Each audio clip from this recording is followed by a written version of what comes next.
Is there a better combination of food than chocolate and peanut butter? To me, that's perfection. Reese's peanut butter cups are my #1 go-to candy bar. It's my kryptonite. I'm not really sure how easy or difficult it is to make them from home. To be honest with you, I've never really given it much thought. How hard could it be?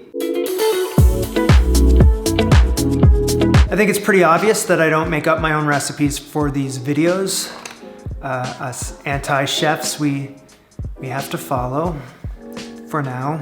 So what I do is I pick something I want to make, find a recipe that seems possible, that includes ingredients I know I can find in the various shops around where I am, and I follow along. If you're ever curious of what recipe I'm using or want to follow along as well, I always link them down below. Anytime you can portion out your ingredients and it just looks as simple as this, it's not so scary. Peanut butter, powdered sugar, chocolate chips, butter. I've mentioned this before, but since I can't find graham crackers anywhere in Belgium, I'm gonna be using speculoos.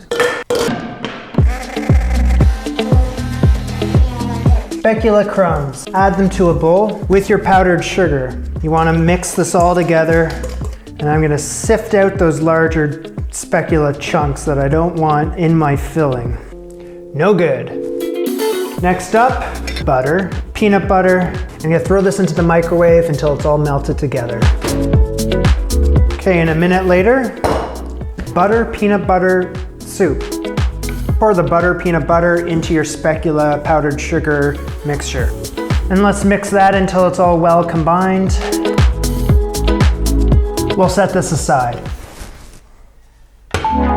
So we're gonna create a double boiler. That's taking this bowl, adding it onto a pot with boiling water.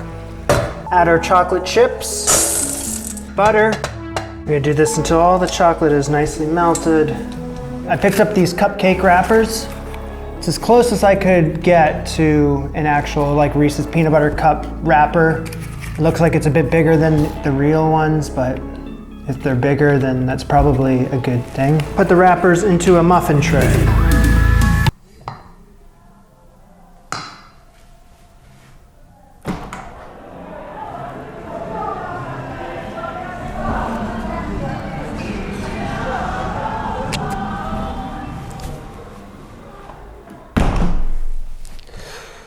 Okay, taking the chocolate, and now I'm just gonna scoop it up with a spoon and put some on the bottom. This base layer doesn't require a whole lot of chocolate.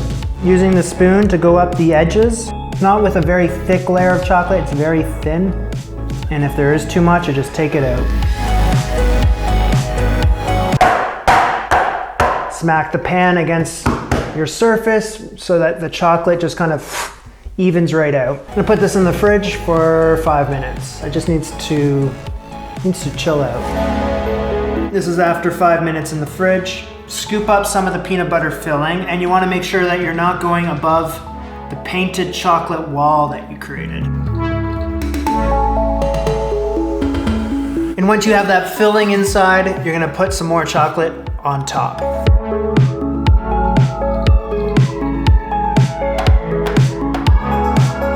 I'm gonna put this in the fridge until it hardens.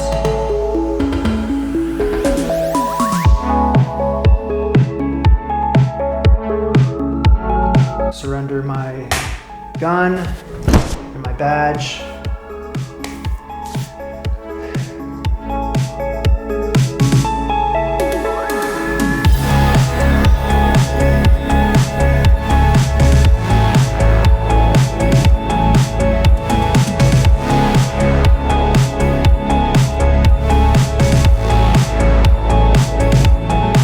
I guess they taste pretty close to the real thing.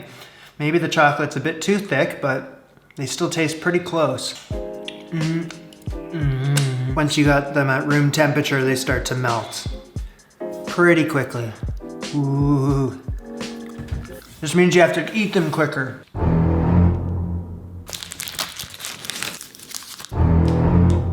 So you didn't think I'd do a full video without actually having the real thing. So mine is much bigger. It's like a Godzilla Reese's peanut butter cup. This guy's a little guy. So you taste the peanut butter more in the real thing. In my one, the chocolate overpowers the peanut butter. To be honest with you, my one has better chocolate. This one has better filling. Pick your poison, people. Pick your poison. Thank you so much for watching this episode. I really appreciate it. If you did like the episode, make sure you are subscribed. That way you can stay tuned for everything that's coming up. You can like this episode, you can comment down below and you say whatever you want. If you do any of those 3 things, you're letting me know that you want to see more of the show, so do your thing. I will see you soon.